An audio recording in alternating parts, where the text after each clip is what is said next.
Okay, so now I want to give you a brief demonstration of the use of the trim tool. So to use the trim tool, you go up to modify and then click on trim.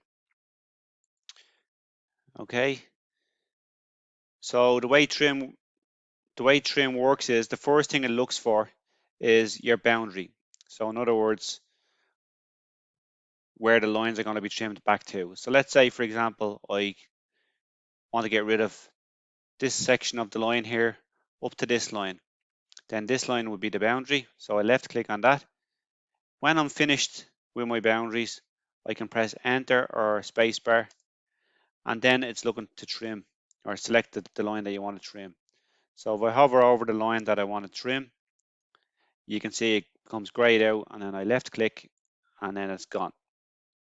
Okay, so you can see we're still in the trim command, so it's waiting for more lines to trim. If you don't want to trim anymore, just press escape and it ends the command. So there's your line gone. Okay, so some people might notice that when they use the trim tool on their setup that it's slightly different. So I'll just show you why it's different.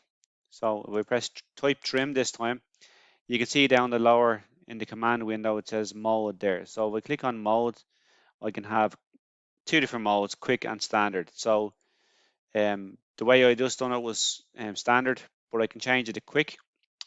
Okay, in which case AutoCAD sort of identifies boundaries itself, and you can see when you hover over it, it clicks on whatever type of line that you want.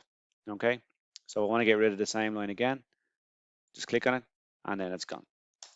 So I can press space, enter, or escape then to end that command. Okay, thanks.